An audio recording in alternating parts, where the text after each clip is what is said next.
Hello everyone and welcome back to Shadow Man Stories. I can picture some of you already in bed, maybe some of you just getting home from work. Wherever you are, whatever time it is, I'm glad you're here. If this helps you relax or sleep, please like and subscribe. It means a lot. Now, let's get you comfortable, and I'll tell you tonight's story. My name is Theodore Whitmore, but everyone calls me Teddy. I've been a park ranger for 24 years now, working the trails and waterfalls of Monongahela National Forest in West Virginia. At 51, I thought I'd seen everything these mountains could throw at me. Bears, lost hikers, flash floods, even the occasional drunk camper who thought he could fight a raccoon.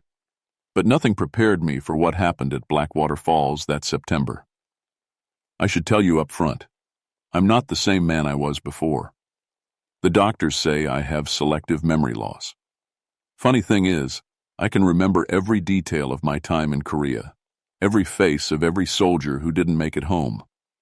I can remember my wife Sarah's funeral 3 years ago, right down to the color of the flowers. But ask me about the 3 days I spent at Blackwater Falls, and until recently, it was like looking into a black hole. The memories came back, though, all of them. And now I wish they hadn't. Blackwater Falls sits in a gorge so deep and narrow that sunlight barely touches the bottom. The waterfall drops 62 feet over dark rocks that look almost black when wet. That's how it got its name. Cherokee used to say the place was cursed, that something lived in the mist that could steal a man's thoughts right out of his head. Of course, nobody believed that old nonsense. I was assigned to a 3-day solo rotation in September 1957. Routine maintenance work, checking trail markers, clearing fallen branches, making sure the observation deck was safe for tourists. The weather was strange that week, hot and humid like summer was fighting against fall. The air hung thick and still, and even the birds seemed quieter than usual. My supervisor, Frank Morrison, dropped me off on a Tuesday morning. "Radio's been acting up near the falls," he told me, loading my gear from his truck. "Phone's 5 miles back at the main station if you need help.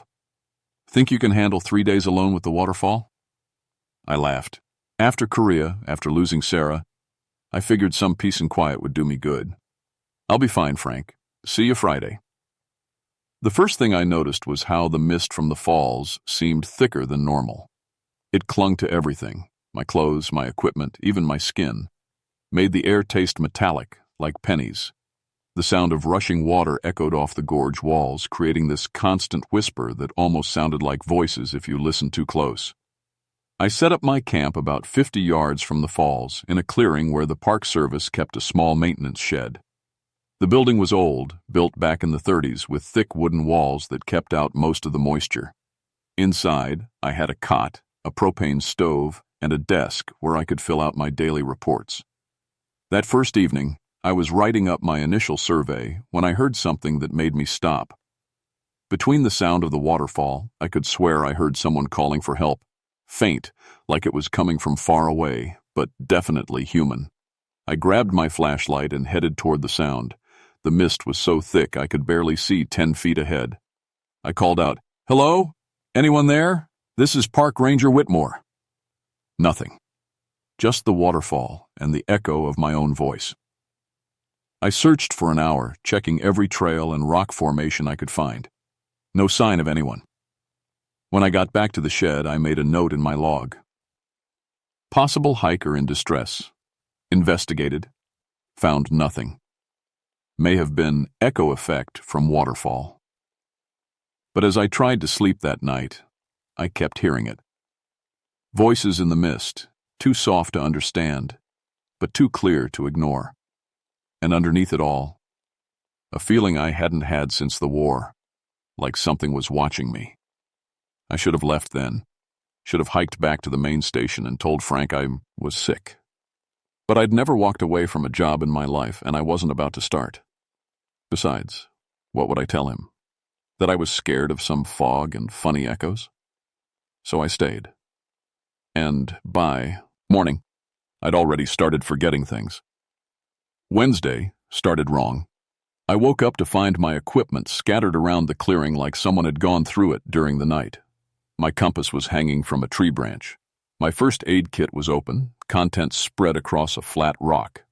My camera, my personal camera, not the Park Service one, was sitting by the edge of the waterfall with the lens cap off. I gathered everything up, trying to make sense of it. Maybe an animal had gotten into my gear. But what kind of animal opens camera cases and hangs compasses from trees? I checked the camera to see if anything was damaged. The film advance wheel had been turned. Someone, or something, had taken pictures. My hands shook as I wound the film back and loaded a new roll. I'd have to wait until I got back to town to develop it, but the idea that something had been using my camera while I slept made my skin crawl.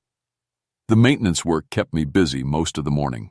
I replaced broken boards on the observation deck and cleared a fallen tree from the main trail. Normal ranger stuff. But every few minutes, I'd catch movement in my peripheral vision, shadows that didn't match the trees, shapes in the mist that looked almost human. Around noon, I was checking the trail markers when I found him. A young man, maybe 25, sitting on a rock beside the waterfall. He was completely still, staring at the falling water like he was hypnotized. His clothes were soaked through, but he didn't seem to notice or care. "Hey there," I called out, approaching carefully. "You okay, son?" He didn't respond, didn't even blink. I got closer and saw his eyes were open but empty, like nobody was home behind them. His lips were moving slightly, but no sound came out. "Sir, can you hear me?" I touched his shoulder gently. He jerked like he'd been shocked, and his head turned toward me. For a second, and his eyes focused, and I saw terror in them. Real, deep fear. It showed me," he whispered, his voice barely audible over the waterfall. "Showed me my first day of school. My mother's face when she said goodbye. Then it took them. Took them right out of my head." "What took them? What are you talking about?" But he was gone again, eyes vacant, lips moving silently. I checked his pockets for identification. Marcus Chen, according to his wallet. 26 years old, from Charleston. His car keys were there, but I didn't see any vehicle. He must have hiked in from the main road, but that was an 8-mile walk through rough terrain. Marcus, I'm going to help you, okay? We're going to get you somewhere safe." He didn't respond. I tried to lift him, but he was like dead weight, completely limp. I managed to get him to the maintenance shed where I could keep an eye on him while I figured out what to do. The radio was full of static, just like Frank had warned me. I tried for 20 minutes to raise someone, anyone, but got nothing but white noise. The nearest phone was a 5-mile hike, and I couldn't leave Marcus alone in his condition. I made him some hot coffee and tried to get him to drink it. He took a few sips when I held the cup to his lips, but his eyes never focused on me. It was like he was sleepwalking. "Marcus, can you tell me what happened? How long have you been here?" His lips stopped moving, and for a moment I thought he might answer. Instead, he started crying. Not sobbing or making noise, just tears streaming down his face. "My first kiss," he whispered suddenly. "Sarah Mitchell, behind the gymnasium. I was 16. She tasted like bubblegum." He looked at me with those empty eyes. "I can't remember her face anymore. It took her face." A chill ran down my spine. "What took her face, Marcus?" "The spider. The spider with all the faces." I thought he was having some kind of breakdown. Heat exhaustion, maybe, or a bad reaction to drugs. People came to the park sometimes to experiment with things they shouldn't. But something about the way he said it, the absolute certainty in his voice, made me believe him. That's when I noticed the marks on his arms, small puncture wounds, like needle pricks, arranged in neat rows from his wrists to his elbows. They weren't bleeding, but they looked fresh. "Marcus, who did this to you? Are you hurt anywhere else?" He didn't answer. Just sat there crying silent tears for memories that were apparently gone. As evening approached, I became aware that the sounds of the forest had changed. The birds had stopped singing entirely. Even the insects were quiet. The only sound was the waterfall and Marcus's occasional whispers about things he used to remember but couldn't anymore. I made dinner for both of us, but Marcus only ate when I fed him like a child. He kept staring at the walls of the shed, following something with his eyes that I couldn't see. "It's in the walls," he said suddenly, clear as day. "It lives in the spaces between things, between thoughts, between memories." "What lives there, Marcus?" "The memory eater." That night, I barely slept. Every sound made me jump. The creak of the shed settling, the rustle of leaves outside, the constant whisper of the waterfall. And underneath it all, I could swear I heard footsteps. Slow, deliberate footsteps that didn't sound quite human. Around 3 in the morning, I was jolted awake by Marcus screaming. He was standing in the middle of the shed, arms outstretched, looking up at the ceiling with those empty eyes wide with terror. "No," he shouted. "That's mine. You can't have that one. That's the last one." "Marcus, what's wrong? What's happening?" He collapsed to his knees, sobbing. It took Christmas morning when I was 7.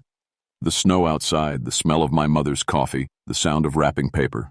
Gone. All gone. I knelt beside him trying to comfort him, but he felt cold. Colder than the night air. Colder than seemed possible for a living person. "Marcus, listen to me. We're going to leave here in the morning. I'm going to get you help." He looked at me then, really looked at me, and I saw something that terrified me more than any enemy soldier ever had. He looked grateful. "Thank you," he whispered, "but it's too late for me. It's almost finished with me. Soon I won't remember my own name." He was right. By morning, Marcus Chen was gone. Not his body. That was still sitting by the waterfall where I'd found him. But everything that made him Marcus had been erased. He wouldn't respond to his name, wouldn't react to anything I said or did. He just sat there, staring at the water, an empty shell of a human being. And I was starting to forget things too. Thursday morning, I woke up with no memory of how I'd gotten from the shed to the rock where I found myself sitting. I was 20 feet from the waterfall, fully dressed but soaking wet, with no idea how long I'd been there. Marcus was gone. Not just mentally, physically gone. I searched everywhere, calling his name until my voice was hoarse, but there was no trace of him. It was like he'd never existed at all. Except I had his wallet in my pocket. Marcus Chen, 26, from Charleston. The photograph on his driver's license showed a smiling young man with bright, intelligent eyes. I stared at that picture for a long time, trying to hold on to the memory of meeting him, of trying to help him. But even that was getting fuzzy around the edges. I found my personal camera sitting on a stump near the water. The film had been advanced again. More pictures taken while I slept, or whatever had happened to me during the night. My hands were shaking as I loaded another roll of film. Something was very wrong here, something beyond anything I'd encountered in 24 years of park service. But I couldn't leave. Not yet. No, until I understood what was happening. I tried the radio again. Still nothing but static. The 5-mile hike to the phone suddenly seemed impossible. Every time I looked at the trail, leading out of the gorge, I felt a crushing weight of exhaustion, like my legs wouldn't carry me that far. Instead, I did what I always did when faced with a problem I couldn't solve. I investigated. The Cherokee warning markers took me most of the day to find. They were hidden throughout the gorge, carved into rocks and trees, painted with something that had faded but not disappeared entirely. I'd walked past them hundreds of times over the years without noticing. The symbols were old, older than the park, older than the logging camps that had operated here in the 1800s. I copied them into my notebook as best I could, planning to ask someone back in town what they meant. But even as I drew them, I had a sick feeling I already knew. The largest marker was behind the waterfall itself. I had to wade through the pool at the base of the falls and climb over slippery rocks to reach it. The water was so cold it made my bones ache, and the mist was thick enough to breathe. Behind the falling water was a cave. Not a big one, maybe 8 feet wide and 12 feet deep, but it opened into darkness that my flashlight couldn't penetrate. The Cherokee symbols were carved all around the entrance, layer upon layer of warnings in stone. I should have left then, should have turned around and never looked back. But something was pulling me forward, a curiosity that felt like it came from outside my own mind. The cave walls were covered in what looked like spider webs, but wrong somehow. They caught the light from my flashlight and reflected it back in colors that hurt to look at. And in the strands of those webs, I could see things moving. Not spiders. Memories. I watched my own childhood play out in crystallized fragments, learning to ride a bike, my first day of school, the day my father came home from the Pacific. But they weren't quite right. The details were off, like someone had tried to recreate them without understanding what made them real. At the back of the cave, the webs formed a thick curtain that pulsed with its own light, and through that curtain I could hear voices, dozens of them, maybe hundreds, all talking at once about things they used to remember but couldn't anymore. I reached out to touch one of the web strands, and pain shot through my head like a lightning bolt. For just a second, I saw everything. The creature that lived in this cave, the missing hikers it had fed on over the decades, the way it consumed human experiences like a spider drinking blood. The arachnid mimic. That's what the Cherokee had called it. A thing that lived between memory and reality, feeding on the stories that made people human. I jerked my hand back and ran, stumbled out of the cave, through the icy water, back to the shed where I locked the door and tried to convince myself I'd imagined it all. But I hadn't. Because that night, it came for me. I was writing in my log, trying to document everything I'd seen, when the temperature in the shed dropped 20 degrees in as many seconds. My breath came out in white puffs, and frost began forming on the windows. The door creaked open, though I'd locked it twice. Nothing came through the door. Instead, the walls themselves seemed to shift and flow, and something that had too many legs and too many faces stepped out of the space between the wooden boards. It was 12 feet tall and shaped like a spider, but wrong in every possible way. Its body was covered in human faces, dozens of them, maybe hundreds, all blinking and moving and whispering about things they'd lost. I recognized some of them from missing person reports I'd filed over the years. Hikers who'd disappeared near the falls and were never found. Marcus's face was there too, near the bottom. His mouth was moving, but no sound came out. The creature spoke. Okay, with all their voices at once, a chorus of stolen words that made my skull vibrate. Theodore Whitmore, it said, and my name sounded wrong coming from all those mouths. Korean War, veteran, widower, keeper of so many interesting memories. I tried to move, tried to run, but my body wouldn't obey. The creature had somehow paralyzed me with just its presence. I've been watching you for 3 days, it continued, tasting your experiences while you sleep. The war memories are particularly delicious. So much fear, so much guilt, so much pain. They've been seasoning nicely. It moved closer, and I could see that its spider legs ended in human hands, dozens of them, all reaching toward me. I've already taken your memories of this creature, it whispered. Every time you see me, every time you learn what I am, I feed on that knowledge and erase it. We've had this conversation before, Theodore, many times. The hands touched my face, gentle as a lover's caress, and suddenly, I was back in Korea. Not remembering it, living it again. The smell of gunpowder and death, the sound of incoming artillery, the weight of my rifle in my hands. But this time, the creature was there too, watching from the shadows, feeding on my terror. Stop, I managed to whisper. Why? All those voices asked. These memories cause you pain. I'm helping you. Soon you won't remember any of it. You'll be at peace, like Marcus, like all the others. It showed me the others then, dozens of missing hikers, all sitting peacefully by various waterfalls throughout the forest, their minds empty, their bodies slowly wasting away as they forgot how to eat, how to drink, how to care for themselves. The creature wasn't just taking memories. It was stealing entire identities, leaving behind hollow shells that couldn't survive on their own. I could make it quick, it offered. Take everything at once. You wouldn't suffer. No. The word came out stronger than I'd expected. I won't let you. The creature laughed with 100 stolen voices. You don't have a choice, Theodore. I've already begun. By tomorrow, you won't remember this conversation. By the day after, you won't remember your own name. It was right. I could feel it happening. memories sliding away like water through my fingers.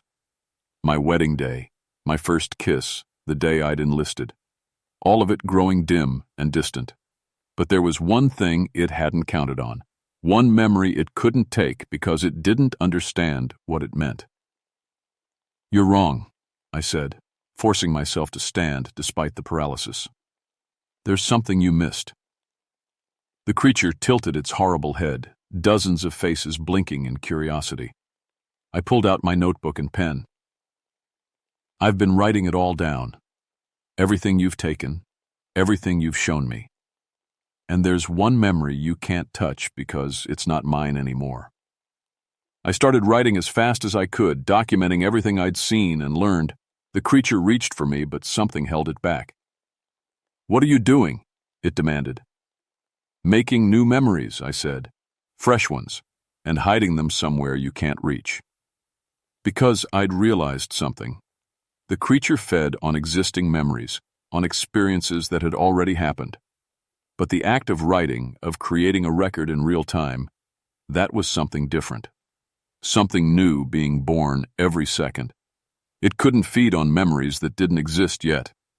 The creature recoiled as I wrote, its many faces twisting in frustration and rage. "Impossible," it hissed through borrowed mouths. "All memories belong to me eventually." But I kept writing, documenting everything. The cave, the webs, the stolen faces, the way it moved between dimensions of memory and reality. And with each word, I felt stronger, more anchored to myself. The creature began to change, its form becoming less stable. The faces on its body were arguing with each other now, different voices saying different things. It was losing control. You understand what you're doing," it warned me. "These memories you're protecting, they're poison. The war, your wife's death, the guilt that eats at you every night. I could take all that pain away." It was tempting. God, it was tempting. To forget the screams of dying soldiers, to forget holding Sarah's hand as the cancer took her, to forget every mistake I'd ever made. But those memories weren't just pain. They were proof that I'd lived, that I'd loved, that I'd tried to make a difference. "Those memories are mine," I said, still writing. "The good and the bad. They're what make me human." The creature lunged at me then, abandoning all pretense of subtlety. Its spider legs crashed into the walls of the shed, its stolen hands grasped for my notebook. But something protected me. The act of creation itself, maybe, or just the stubborn human refusal to give up. I dodged its first attack and kept writing. The pen felt like a weapon in my hand, each word a blow against the thing that wanted to hollow me out. "I know what you are," I wrote quickly. "An arachnid mimic that feeds on human memories. You live in the space between thought and reality, and you've been hunting near Blackwater Falls for decades. You take our experiences and leave us empty." The creature screamed, not with its stolen voices, but with a sound like tearing silk. Cracks appeared in its form, and I could see the space between dimensions showing through. "But you have a weakness," I continued writing. "You can only feed on memories that already exist. You can't touch new experiences as they're being created, and you can't process contradictory information." That was when I had my desperate idea. I started writing lies, deliberate, obvious falsehoods mixed in with the truth. I wrote that the creature was afraid of sunlight, that it could be killed with iron, that it had only existed for a few years instead of centuries. I wrote that Marcus had escaped, that the cave was empty, that the whole thing had been a hallucination. The creature writhed in confusion as it tried to feed on these false memories. Like a computer virus, the contradictory information began corrupting its ability to process experience. "Stop," it commanded, but its voice was weakening. "You're destroying everything." I wasn't just destroying its meal. I was destroying its ability to digest what it had already consumed. The stolen memories trapped in its body began fighting back, demanding to return to their rightful owners. The faces on its body were screaming now, not in harmony but in chaos. Marcus's face opened its mouth wide and shouted, I remember everything." Other faces joined in, each one reclaiming their stolen experiences. The creature began to collapse in on itself, its form unraveling like a spider web in a strong wind. But it made one last desperate attempt to survive. It grabbed me with a dozen stolen hands and pulled me into its dimension, the space between memory and reality, where it fed and grew. Suddenly, I was surrounded by every experience it had ever consumed, thousands of lives playing out in crystalline fragments around me. I saw the first Cherokee brave it had taken centuries ago. I saw Civil War soldiers who had camped near the falls. I saw decades of missing hikers, all of them lost and forgotten while the creature grew fat on their experiences. But I also saw something else. At the center of all these stolen memories was a core of pure hunger, mindless and endless. The creature wasn't evil in any human sense. It was just programmed to feed, like a virus or a parasite. It couldn't understand why its food would fight back. That was its final weakness. It had no imagination, no ability to create. It could only take and consume and copy. I pulled out my pen and started writing in the air itself, words that became reality in this space between thoughts. I wrote the creature's death, described its defeat in detail, imagined its form dissolving into nothing. More importantly, I wrote the return of all the memories it had stolen. I gave Marcus back his first kiss, his Christmas morning, his mother's face. I returned the Cherokee warriors, Vision Quest, the Civil War soldier's last letter home, the modern hiker's love of mountain sunrises. The creature fought me, tried to rewrite my words with its own stolen voices. But it was weakening with every memory that escaped its grasp.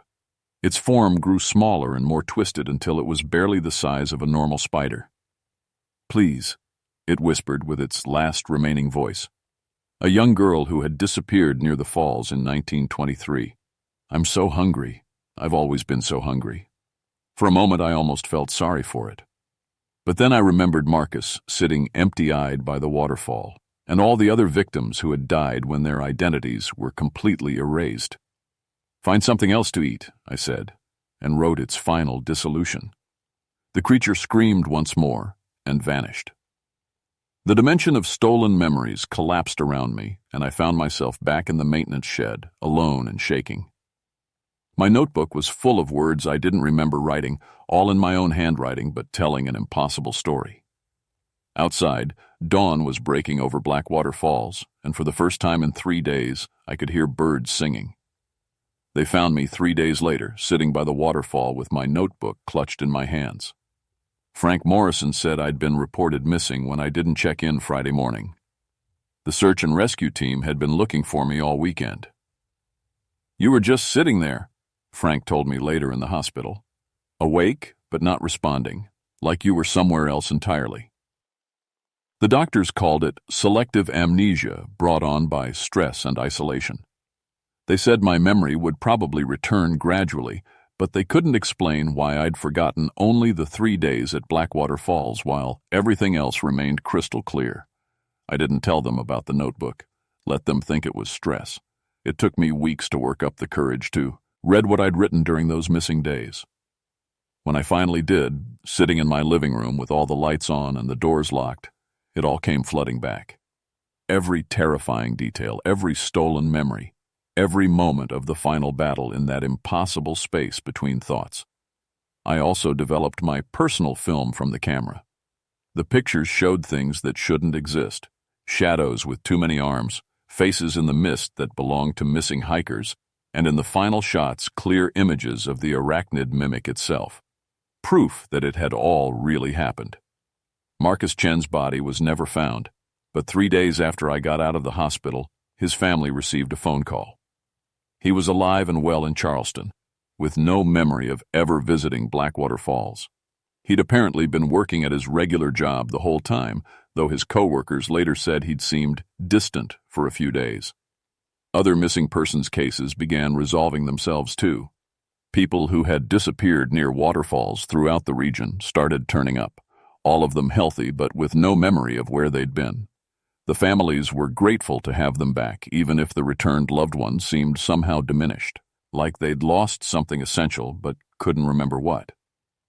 I retired from the Park Service a month later with full pension and commendations for 24 years of faithful service.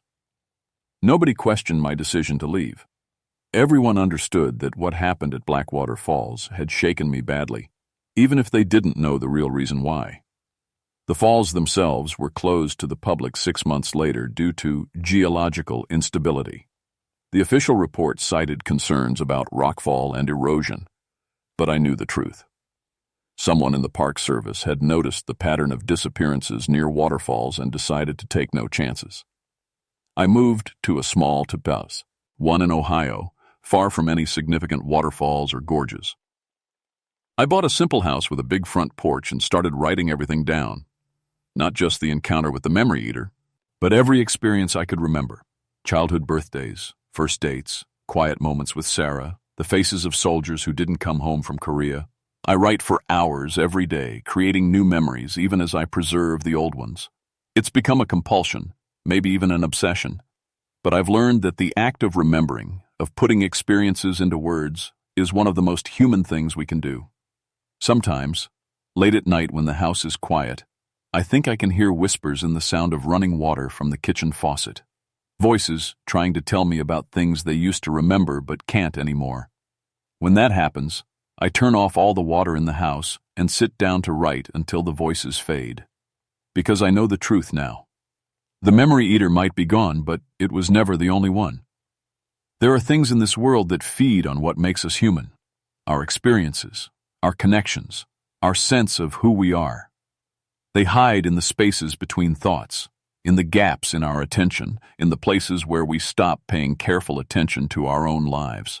The best defense against them is to remember, to write things down, to tell our stories to people who will listen and remember them too, to create new experiences faster than they can be consumed.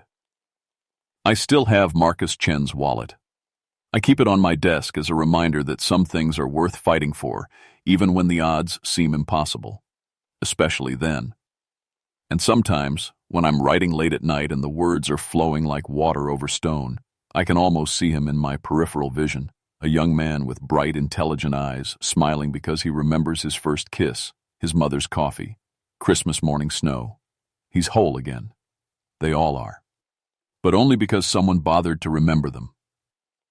If you ever find yourself near a waterfall and you start forgetting things, small things at first, then bigger ones, don't ignore it. Get away from the water, get to somewhere safe, and write down everything you can remember about yourself. Your name, your history, the people you love. And whatever you do, don't let them convince you that forgetting would be easier. Those memories are yours. They're what make you human. They're worth fighting for.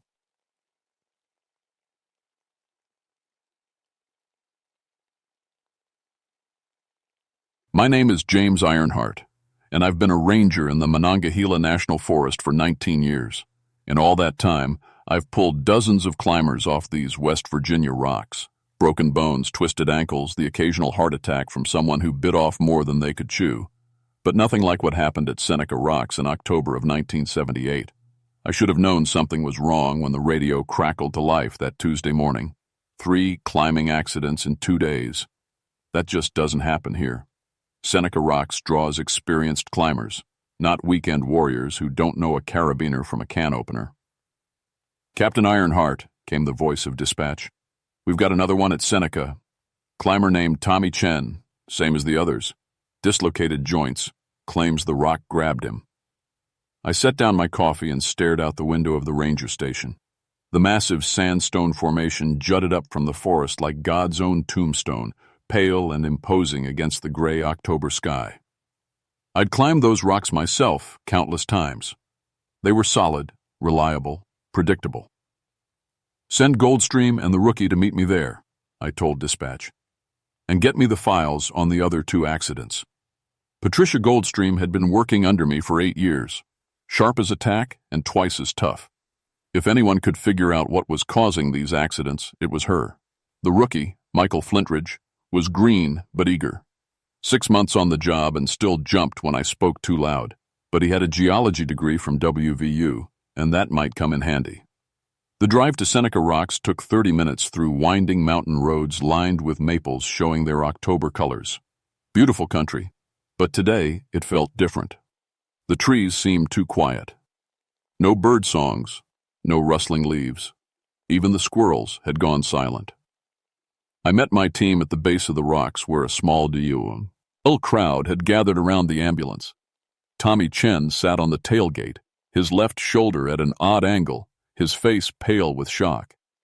The EMT was asking him questions, but Tommy just kept shaking his head. "What happened?" I asked the EMT. "Dislocated shoulder, dislocated hip, sprained wrist. Same pattern as the other two. But here's the weird part. The joints were pulled from the inside out. I've never seen anything like it." I frowned. "What do you mean, inside out?" "Usually when someone falls or gets yanked, the joint separates cleanly. This looks like something grabbed his bones and twisted them while they were still inside his body." A chill ran down my spine that had nothing to do with the October wind. I walked over to Tommy Chen. He was a small man, maybe 5'6", with the lean build of an experienced climber. His gear looked professional, well-maintained. "Mr. Chen, I'm Captain Ironheart. Can you tell me what happened up there?" Tommy looked up at me with wild eyes. "The rock moved," he whispered. "I was 20 feet up the south face, had good holds, solid placement. Then the rock, it grabbed me, like a hand coming out of the stone." "You mean a piece of rock broke loose?" "No." He shook his head violently. "It grabbed me, fingers made of stone, squeezing my shoulder, twisting my hip. I could feel bones in the rock, Captain, human bones moving inside the mountain." I exchanged glances with Goldstream. She raised an eyebrow, her way of saying this was getting interesting. Flintridge just looked confused, like he was trying to solve a math problem with half the numbers missing. "Has anyone been up to examine the climbing route?" I asked. "That's the thing," said the EMT. "We sent a rescue team up to check for loose rock. They came down white as sheets, wouldn't talk about what they saw, just said to mark the route as closed." I felt that cold feels in my stomach that comes when you realize you're dealing with something bigger than you first thought. In 19 years as a ranger, I'd learned to trust that feeling. "Goldstream, I want you to interview all 3 victims. Get their stories. See if there's a pattern. Flintridge, grab the geological survey equipment. I want to know if there's been any seismic activity in this area." "What are you going to do, Captain?" Goldstream asked. I looked up at the towering rock face, its pale surface seeming to shift and move in the shadows cast by drifting clouds. Something was wrong here. Something that went beyond loose rocks and climbing accidents. "I'm going to take a look around the base of the formation, see if there's anything we missed." As my team dispersed, I walked slowly around the perimeter of Seneca Rocks. The formation was roughly 900 feet tall and made of Tuscarora sandstone, formed millions of years ago when this whole region was underwater. But as I circled the base, I noticed something I'd never seen before in all my years here. Scattered around the rocks were small stone cairns, carefully stacked piles of rocks that marked something. They were old, weathered, and partially hidden by fallen leaves. But they formed a rough circle around the entire formation. And in the center of that circle, almost hidden by a thick stand of mountain laurel, was a depression in the earth. Rectangular, about 6 feet long and 3 feet wide, like a grave. I knelt beside the depression and brushed away the accumulated leaves and debris. What I found made my blood run cold. Carved into a flat stone at the head of the depression were symbols I didn't recognize. Angular marks that looked almost like stick figures, but wrong somehow, distorted. The hair on the back of my neck stood up. In 19 years of working these mountains, I'd never seen this grave or these stone markers. It was like they'd appeared overnight. My radio crackled.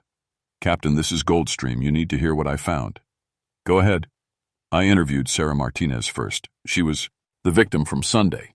She says she was climbing the same route as Tommy Chen when she felt something grab her ankle. She looked down and saw what she described as skeleton fingers coming out of the rock face, white bones emerging from solid stone. I stood up slowly, my eyes never leaving the carved symbols. "And the first victim?" "Robert Walsh. Saturday morning, same climbing route, same story. Bones coming out of the rock, grabbing him, twisting his joints. Captain, they all described the exact same thing: skeleton hands emerging from the south face of Seneca Rocks. That's impossible, Goldstream. I know, but Captain, there's something else. I asked around town about the history of this area. Old Cherokee hunting ground, apparently. And according to the town historian, there was some kind of massacre here in the 1800s. Cherokee climbers, killed by white settlers. The bodies were never recovered. My mouth went dry. I looked back at the grave-like depression and the stone markers surrounding it. Where exactly did this massacre supposedly take place? The south face of Seneca Rocks, the same route where all 3 accidents happened. I felt the world tilt slightly, like the ground beneath my feet had become unreliable. Goldstream, I need you to research this massacre. Find out everything you can. Names, dates, what happened to the bodies. Already on it. But Captain, the locals won't talk about it. They get this look in their eyes when I mention Seneca Rocks and Cherokee deaths. Like they're afraid. Afraid of what? That's what I'm trying to find out. I clicked off the radio and stared up at the south face of the rocks. From this angle, the pale sandstone looked almost bone white, riddled with cracks and crevices that could be mistaken for other things. In the shifting afternoon light, I could almost see faces in the rock, human faces, twisted in pain. A sound behind me made me spin around. Flintridge was emerging from the tree line carrying a seismic monitor and looking pale. Captain, I've got the readings from the past week. You're not going to like this. What did you find? Seismic activity centered directly under Seneca Rocks. Small tremors, but constant. Like something moving underground. And Captain... He paused, swallowing hard. The activity started Saturday morning. Same time as the first climbing accident. The pieces were starting to form a picture I didn't like. 3 climbing accidents, all on the same route. A burial ground I'd never noticed before. Seismic activity that coincided with the first incident.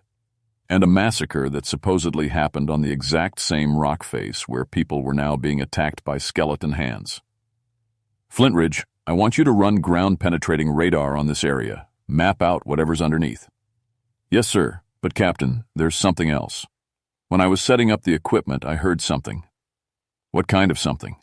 He looked embarrassed. It sounds crazy, but I heard drumming, coming from inside the rocks, and chanting, in a language I didn't recognize. A chill wind swept through the clearing, making the trees around us creak and sway. Somewhere in the distance, a crow cawed once and then fell silent. The afternoon sun had disappeared behind thick clouds, casting the entire area in a gray, lifeless light. I looked up at Seneca Rocks again. The south face seemed different now, less like natural stone and more like a massive gravestone. The cracks and fissures that ran through the rock looked deliberate, purposeful, like something inside was trying to get out. My radio crackled again. This time it was dispatch. Captain Ironheart, we've got a problem. The families of the 3 climbing victims are demanding answers. They want to know what's happening at Seneca Rocks. Tell them we're investigating a geological instability. Rocks are off limits until further notice. That's the thing, Captain. Word's getting out about the skeleton and hands. The story's all over town. People are starting to ask questions about the old Cherokee stories. I closed my eyes and took a deep breath. In 19 years as a ranger, I dealt with bear attacks, flash floods, lost hikers, and medical emergencies. But I'd never dealt with the dead. Dispatch, I need you to contact the State Archaeological Office. Tell them we may have discovered an unmarked Native American burial site. Copy that. Anything else? I looked at the grave-like depression and the stone markers arranged in their careful circle. The wind was picking up, and I could swear I heard something in it. A distant sound that might have been voices or drums or both. Yeah, tell them to hurry. As I spoke, a movement on the south face caught my eye. High up on the rock, maybe 50 feet above the ground, something white was protruding from the stone. At first I thought it was just a trick of the light, but as I stared, the white thing moved. It looked like a human hand, reaching out from solid rock, fingers flexing slowly as if testing the air. Even from this distance I could see it clearly. Bone white, skeletal, Impossible. "Flintridge," I called quietly. "Look at the south face. About 50 feet up, just left of that big crack."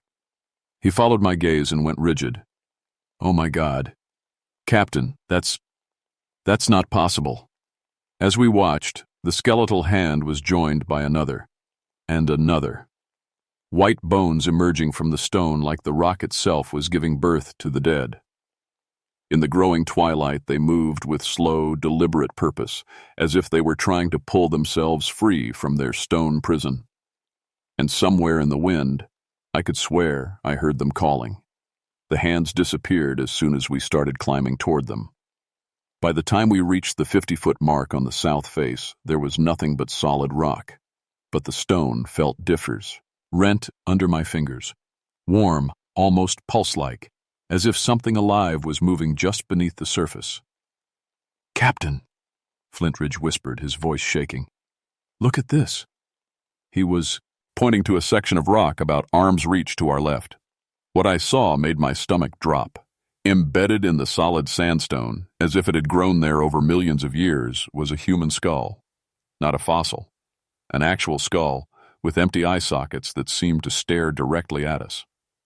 "That wasn't there this morning," I said, though I wasn't sure how I knew that. "I've climbed this route a dozen times. That skull wasn't there." As we stared, the skull's jaw began to move. Slowly, deliberately, like it was trying to speak. No sound came out, but the movement was unmistakable. It was trying to tell us something. Flintridge lost his grip and would have fallen if not for his safety rope. "We need to get down from here, now." But as we began our descent, the rock face began to change around us. More bones appeared in the stone, ribs, arm bones, fragments of spine, all embedded in the rock as if they'd been there forever, but all moving slightly, shifting position like they were trying to work themselves free. My radio crackled. "Captain, this is Goldstream. I found something. You need to get down here right now." We rappelled down as fast as safety allowed. Goldstream was waiting at the base of the rocks with a pile of old books and papers she'd gotten from the town library. "I found the massacre records," she said without preamble. "October 1834. A group of Cherokee climbers were using Seneca rocks for a spiritual ceremony, some kind of bone ritual, connecting with their ancestors. White settlers thought they were doing witchcraft. They attacked during the ceremony, killed all 12 Cherokee and left the bodies on the rock face as a warning." "What happened to the bodies?" I asked, though I was starting to suspect I knew the answer. "That's the thing. The settlers claimed they buried them, but the Cherokee families who came looking never found any graves. The bodies disappeared, like the rocks had swallowed them up." I told her about the skull and bones we'd seen embedded in the rock face. Her face went pale. "Captain, according to these records, the Cherokee were performing something called a bone dance. It's a ritual where they believe the spirits of the dead can inhabit the bones of the living, allowing them to continue fighting even after death." "You're saying these Cherokee spirits are trapped in the rock?" "Not just trapped. According to the town historian, the Cherokee leader was a man named Joseph Bone Walker. He was, what they call a bone shaman, someone who could command the spirits of the dead. The records say he was still alive when they left the bodies on the rock face, still chanting, still performing the ritual." A cold wind swept through the clearing, and I could swear I heard drums again, distant, rhythmic, like a heartbeat echoing from inside the mountain. "There's more," Goldstream continued. "Every few decades there are reports of strange incidents at Seneca Rocks. Climbers who disappear, only to be found embedded in the rock face. The local Cherokee won't come near this place. They say it's cursed." Flintridge was setting up his ground-penetrating radar, but his hands were shaking so badly he could barely hold the equipment. "Captain, the seismic activity is getting stronger. It's like something big is moving around down there." The radar screen flickered to life, showing us what lay beneath the ground. What we saw defied explanation. Beneath Seneca Rocks was a massive hollow chamber, maybe 100 feet across, and filling that chamber was what looked like a vast collection of human remains, thousands of bones, all arranged in complex patterns. My God, Goldstream whispered. It's like a giant ossuary. But as we stared at the screen, the bones began to move. Slowly at first, then with increasing speed, rearranging themselves into different patterns. And at the center of the chamber, something large was taking shape, something that looked almost human, but made entirely of bones. The drumming was getting louder now, no longer distant, but seeming to come from the rocks themselves. And with it came a voice, deep, resonant, speaking in a language none of us understood, but that somehow filled us with dread. He's calling them, Goldstream said, her voice barely a whisper. Joseph Bone Walker. He's calling his warriors back to life. The south face of Seneca Rocks began to glow with a pale, sickly light.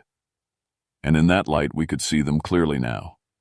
Dozens of skeletal hands and arms, pushing out from the stone, reaching toward us with fingers made of bone and determination. My radio crackled with a voice I didn't recognize. It spoke in that same unknown language, but somehow I understood it perfectly. The bones remember. The bones seek justice. The bones will have their revenge. And then the screaming started. It came from inside the rocks, the voices of 12 Cherokee warriors who had died in the middle of their sacred ritual. Voices filled with pain and rage, and an hunger for vengeance that had been building for nearly 150 years. The skeletal arms were pulling themselves further out of the rock now, followed by shoulders, then skulls with glowing eye sockets. The dead were emerging from their stone prison, and they were looking directly at us. "Run," I whispered. But as we turned to flee, we found our path blocked. Rising from the ground around the stone cairns were more skeletons, not Cherokee this time, but the remains of every climber who had disappeared at Seneca Rocks over the past century and a half. Dozens of them, all under the control of the bone shaman who still chanted from his chamber beneath the rocks. We were surrounded, and somewhere in the growing darkness, Joseph Bone Walker laughed. The skeleton army moved with purpose, not the shambling gait of movie zombies, but the fluid coordination of trained warriors. Because that is what they were. Cherokee fighters who had died defending their sacred ground, now animated by a rage that transcended death. "The cave system," Flintridge gasped, pointing toward a narrow opening in the rocks that I'd never noticed before. "The radar showed passages. We can get underground, maybe find a way out." It was a desperate plan, but it was the only option we had. The three of us squeezed through the opening just as bone fingers closed on empty air where we'd been standing. The passage was narrow and dark, but we had flashlights. What we didn't have was any idea where we were going. The walls were smooth sandstone carved by water over millions of years. But as we moved deeper, I began to notice other things carved into the stone. Symbols. The same angular marks I'd seen on the grave marker. "This way," Goldstream called from ahead. "The passage opens up." What it opened up into took my breath away. We emerged onto a ledge overlooking a vast underground chamber, the same one we'd seen on the radar. But seeing it in person was completely different. The floor of the chamber was carpeted with human bones, thousands of them, all arranged in intricate patterns that seemed to shift and move in our flashlight beams. And at the center, seated on a throne made of skulls and femurs, was Joseph Bone Walker. He was still alive, or something like alive. His body was mostly skeletal, held together by dried sinew and sheer force of will. He wore the tattered remains of Cherokee ceremonial dress, and in his bony hands he held a staff topped with a human skull. When he saw us, he smiled, revealing teeth that gleamed like ivory in the darkness. "Welcome," he said in perfect English, his voice echoing from the walls of the chamber. "I have been waiting for you." "You're the one controlling them," I said. "The skeletons, the climbing accidents. You're trying to add to your ard, mutt." "My people died here," Joseph said, rising from his throne, "murdered while performing sacred rites. Their spirits were trapped in the stone, unable to pass on to the next world. For 144 years, I have gathered the bones of the dead, building an army that will take vengeance on all who defile this sacred place." As he spoke, the bones on the chamber floor began to move, flowing like water toward the center of the room. They climbed over each other, forming shapes that became recognizable as human skeletons. The Cherokee warriors were assembling themselves, preparing for war. "The climbers you've killed," Goldstream said. "They were innocent people." "Innocent?" Joseph's laugh was like wind through a graveyard. "They came to our sacred rocks for sport, treating the bones of my people like handholds. They showed no respect, no reverence. They deserved their fate." The skeleton army was fully formed now. Not just the 12 Cherokee warriors, but dozens of other skeletons, made from the remains of everyone who had died at Seneca Rocks over the past century and a half. All of them standing in perfect formation, all of them staring at us with empty eye sockets that somehow conveyed malevolent intelligence. "You will join them," Joseph continued. "Your bones will strengthen my army, and when I have enough warriors, we will emerge from this mountain and reclaim all the sacred lands that were stolen from my people." That's when I realized the true scope of what we were facing. This wasn't just about Seneca Rocks. Joseph Bone Walker wasn't just seeking revenge. He was planning to wage war on the entire living world. "There has to be another way," I said. "Your people deserve justice, but not like this." "Justice?" Joseph raised his bone staff, and the skull at its tip began to glow with the same sickly light we'd seen on the rock face. "We tried justice. We tried peace. We tried living alongside your people. All we received was death." The skeleton army began to advance toward our ledge. There was no way down except through them, and no way back except through ours. Not the passage we'd come from, a passage that was probably already blocked by more skeletons. But Goldstream had an idea. "Captain, what if we gave them what they want? What if we helped them find peace instead of war?" "What do you mean?" "The Cherokee believe in proper burial rites. These warriors were killed during a sacred ceremony. They never received the rituals that would allow their spirits to rest. That's why they're trapped here." I looked at the advancing skeleton army and at Joseph Bone Walker on his throne of bones. "You want us to perform Cherokee burial rites? We don't know how." "But he does," Goldstream pointed at Joseph. "He's a bone shaman. He has the power to release their spirits if he chooses to. The question is whether he wants revenge more than he wants peace for his people." Joseph had heard every word.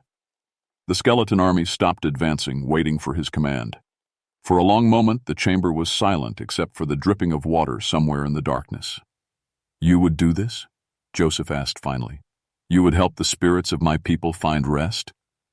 "If you promise to stop killing innocent people, yes." Joseph looked at his skeleton army, at the bones scattered across the chamber floor, at the throne he'd built from the remains of the dead. I could see the war between vengeance and compassion playing out across his ancient features. Finally, he nodded. "Very well, but the ritual must be performed on the sacred ground above, and it must be done before dawn or the spirits will be trapped here for another generation." Looking at my watch, I saw that we had less than 2 hours until sunrise. The race against time had begun.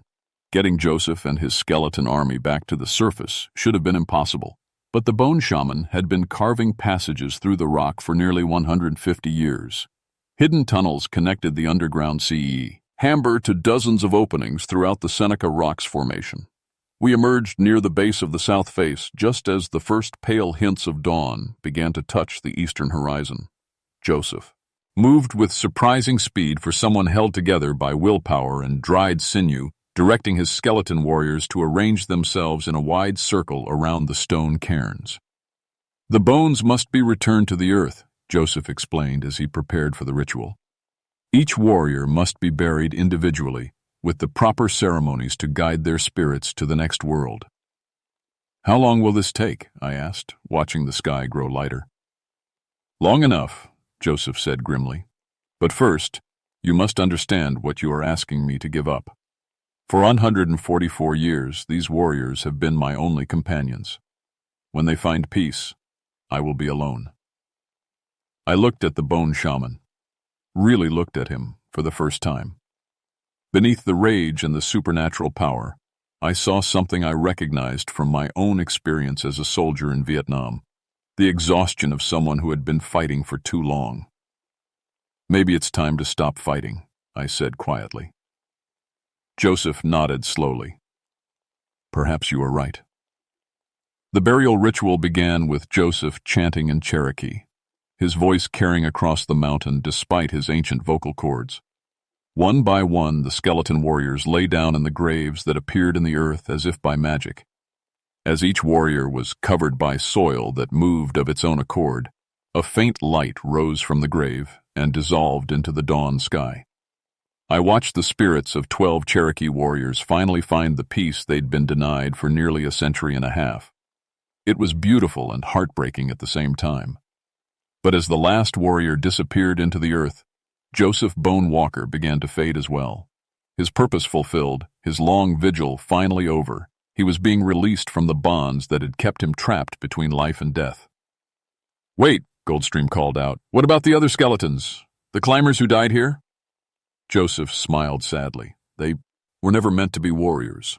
Their spirits have already moved on. I used only their bones, not their souls." He looked directly at me. "You will ensure that this place is protected? That no one else will disturb the rest of my people?" "I promise," I said. And I meant it. Joseph Bone Walker nodded once, then dissolved into the morning light like mist before the sun. The aftermath was surprisingly straightforward. I filed a report claiming that geological instability had caused the climbing accidents and recommended that Seneca Rocks be temporarily closed to climbers while the area was evaluated by experts. The State Archaeological Office confirmed the presence of Native American remains and officially designated the site as a protected burial ground. Goldstream worked with local Cherokee representatives to establish a proper memorial. Flintridge transferred to another forest, said he needed to work somewhere with less history underground. Can't say I blamed him. As for me, I stayed on at Monongahela for another 6 years before retiring. Seneca Rocks remained closed to climbing, officially due to ongoing archaeological investigation. The locals seemed relieved. They'd always known there was something wrong with that place, even if they'd never spoken about it openly. But sometimes, especially on October mornings when the mist rises from the valley, I drive out to Seneca Rocks just to make sure everything's quiet. The stone cairns are still there, marking the boundaries of sacred ground. The memorial plaque that Goldstream arranged tells the story of the Cherokee who died here, though it doesn't mention Joseph Bone Walker or his skeleton army. Most people who read it assume it's just another historical marker, a reminder of injustices from the distant past. They don't understand that some injustices echo through time, growing stronger with each passing year until they become something that can reach out from solid rock and drag the living into their ancient rage. The climbing ban remains in effect. Officially, it's temporary. Unofficially, as long as I have any influence with the Forest Service, Seneca Rocks will stay closed. Some places are meant to be left alone. Some stories are better left sleeping in the stone. But I know Joseph Bone Walker found his peace, and his warriors found their rest. On quiet mornings, when the light hits the rocks just right, I can almost see them. 12 Cherokee spirits standing guard over their sacred ground, no longer trapped between worlds but still watching, still protecting. The bones remember. But now, finally, they also rest.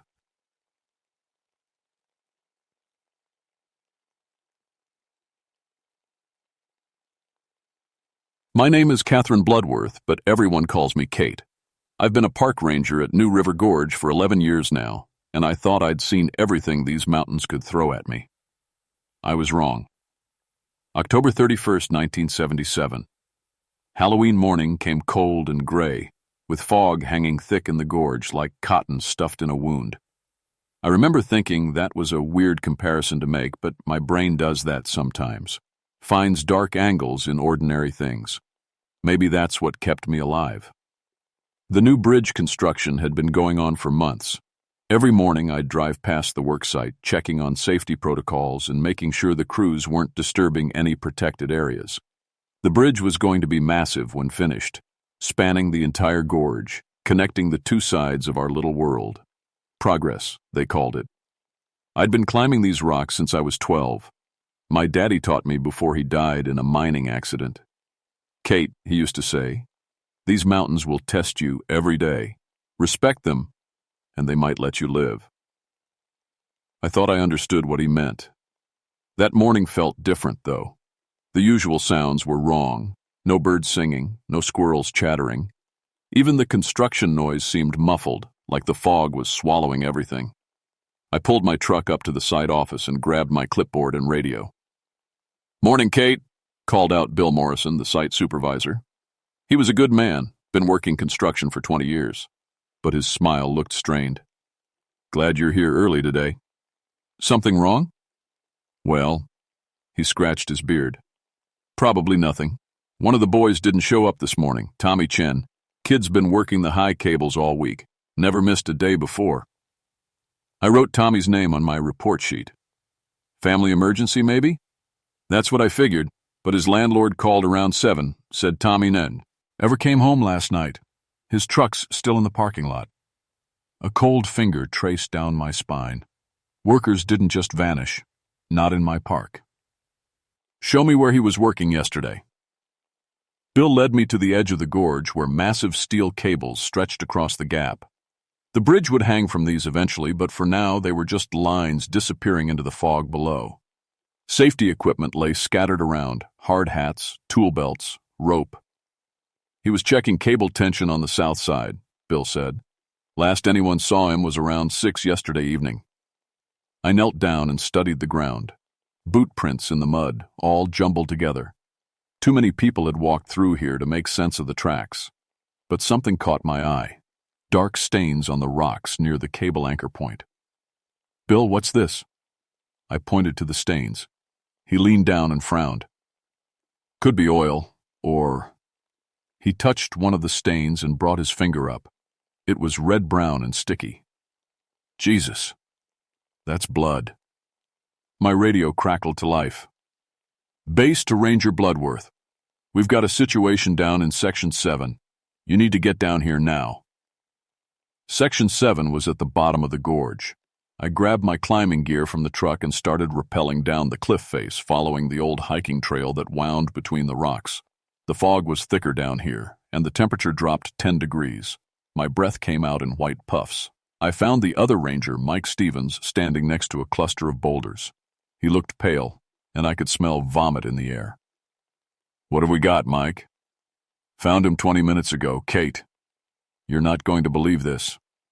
He led me around the boulder, and I stopped breathing. Tommy Chen was there, but he wasn't there. What I mean is, his body was sitting upright against the rock, alive and breathing, his eyes wide open and blinking. But his skin was gone. Not cut off, not torn away. Gone. Removed with perfect precision, like someone had unzipped him and pulled it off whole. I could see every muscle, every vein, every tendon. He was a living anatomy lesson, and somehow he was still conscious. "Help me," Tommy whispered through lips that were just exposed muscle. "Please, help." I'd seen a lot of things in 11 years. Bear attacks, falls, drownings. Nothing had prepared me for this. My hands shook as I called for emergency medical on my radio. "How is he still alive?" I asked Mike. "I don't know. Doc says he should have died from shock hours ago. Blood loss alone should have killed him. But look, he's not even bleeding much anymore." It was true. Where skin should have been, everything looked clean, almost surgical, like someone had removed Tommy's skin with the precision of a doctor and the care of an artist. "Did you see the meat sculptor?" Tommy whispered, his eyes finding mine. "So beautiful. The way it worked, like watching a master." "Who did this to you, Tommy?" "Not who. What? Lives in the deep places. Been waiting. Bridge woke it up. Hungry for new skins." Tommy's eyes rolled back and he stopped breathing. Just like that. 11 hours of impossible life, and then nothing. I stood there staring at what used to be a 24-year-old construction worker, and I knew my world had just changed forever. Something was hunting in my mountains, something that could do the impossible, and I was going to have to face it. The medical examiner arrived 2 hours later. Dr. Sarah Martinez had seen plenty of strange deaths in her career, but even she couldn't explain Tommy Chen. The skin was removed in one complete piece, she told me as we stood over the body. Like peeling an orange, but with surgical precision. No tears, no rough edges. Whoever did this has medical training. Or isn't human, I said. She gave me a look. Kate, I know this is disturbing, but let's stick to facts. The blood coagulation suggests the process took several hours. He was kept alive, during the entire procedure. For what purpose? That's what bothers me. Usually torture is about pain or information. This feels artistic, like someone was creating something. I helped load Tommy's body into the ambulance and watched it disappear up the winding mountain road. Then I hiked back to the construction site to talk with the other workers. They were spooked. Word travels fast in small crews, and everyone knew something terrible had happened to Tommy. Bill Morrison gathered the men around the site trailer. Anyone see anything strange yesterday? I asked. Anything at all? Most of them shook their heads, but Carlos Vega, one of the welders, raised his hand. I was working late, around 8 o'clock. Heard something down in the gorge, like singing, but not quite right. What kind of singing? Hard to explain. Started out sounding like a lullaby, real pretty. But then it got wrong. Like someone was learning how to make human sounds, but not quite getting it right. Another worker, an older man named Pete, nodded. I heard it too. Figured it was just wind through the rocks, but it did sound odd. Anything else? Carlos hesitated. This is going to sound crazy, but I swear I saw something moving down there. Big shape, maybe 8 feet tall, walking between the trees. But it moved wrong, like it wasn't used to walking. Did you report this? To who? Bill was gone and it was getting dark. Figured I was just tired. I spent the rest of the morning interviewing workers and examining the area where Tommy was last seen. The bloodstains were definitely his. We found a torn piece of his work shirt caught on a cable support, but there were no drag marks, no signs of struggle. It was like he'd just walked off the cliff. By noon, I was convinced we had a serious problem. I called my supervisor, District Chief Robert Hayes, and filled him in. You're telling me someone skinned a construction worker alive and he survived for 11 hours? Hayes sounded skeptical. That's exactly what I'm telling you. Kate, I need you to consider the possibility that this is some kind of cult activity. Maybe drugs were involved. People can survive incredible trauma when they're high on certain substances. Bob, I've seen every kind of mountain crazy there is. This isn't human. A long pause. What are you suggesting? I'm suggesting we shut down construction until we figure out what we're dealing with. Can't do that. This bridge is a federal project. Too much money involved. Just keep the workers in groups, beef up security, and find whoever did this. The line went dead. I was on my own. That afternoon, I decided to explore the lower sections of the gorge. If something was living down there, I needed to find its lair. I packed climbing gear, flares, and my service pistol, though I was starting to doubt bullets would help. The fog had lifted some, but the gorge still felt wrong. Too quiet. Too empty. I found a game trail that led deeper into the rock formations and followed it downward. About a mile in, I started finding things. First, it was just scraps of fabric hanging from tree branches. Then I found work boots arranged in neat pairs along the trail, like someone had set them out to dry. The boots were old, from different time periods. Some looked like they'd been there for years. The trail led to a narrow canyon I'd never seen before, hidden behind a rock slide that must have happened recently. Fresh tool marks on the stone showed someone had cleared the passage by hand. I squeezed through the gap and found myself in a natural amphitheater carved into the cliff face. And there, stretched between the walls like tapestries, were human skins. Dozens of them, hanging from bone hooks driven into the rock, each one perfectly preserved, faces still showing expressions of terror or pain. They moved slightly in the breeze, and for a moment I thought they were still alive. But it was worse than that. They were still conscious. Eyes tracked my movement. Mouths opened and closed soundlessly. Fingers twitched and grasped at air. Each skin retained the awareness of its former owner, trapped in this horrible half-existence. I recognized some of the faces. Hikers who'd gone missing over the years. A Park Service employee who'd vanished 3 summers ago. And there, hanging near the center of the collection, was a skin that looked exactly like mine. No, not like mine. It was mine. Same hair, same face, same scar on my left cheek from a childhood climbing accident. Someone had made a perfect copy of my skin and hung it with the others. That's when I heard the singing Carlos had described, a beautiful, haunting melody that seemed to come from the rocks themselves. It pulled at something deep inside me, made me want to walk closer to the skin collection. I forced myself to back away, and that's when I saw it. The thing that had been watching me from the shadows was about 8 feet tall, covered in a patchwork of different human skins stitched together with sinew. Where the skins didn't quite meet, I could see exposed muscle and bone underneath. Its face was the worst part, a constantly shifting combination of features from different victims, never settling on one identity for more than a few seconds. It held tools in its hands, knives that gleamed like surgical instruments. And when it spoke, the voice came from multiple throats, all speaking in unison. "Welcome, Ranger Bloodworth. I've been waiting for you. Your skin will complete my collection beautifully." I ran. I didn't stop running until I reached my truck. My hands shook so badly I could barely get the key in the ignition.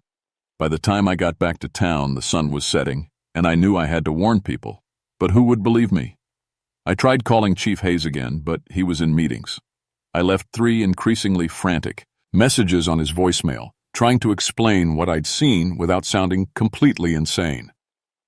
Then I drove to the construction site. Most of the day shift had gone home, but the night crew was just arriving. I found Bill Morrison in the site office, going over tomorrow's work orders. "Bill, you need to shut down operations tonight. Send everyone home." He looked up from his clipboard. "Kate, what's wrong? You look like you've seen a ghost." "Worse than a ghost. There's something living in the gorge, something that killed Tommy. It's got a collection of people down there, and it's planning to add more." Bill studied my face for a long moment. "You're serious." "Dead serious. This thing isn't human, Bill. It can take people's skins and keep them alive. It's been hunting in these mountains for years, maybe decades. Even if I believed you, which I'm trying to, I can't shut down a federal project without authorization. Best I can do is double the security and make sure nobody works alone. That won't be enough. It'll have to be.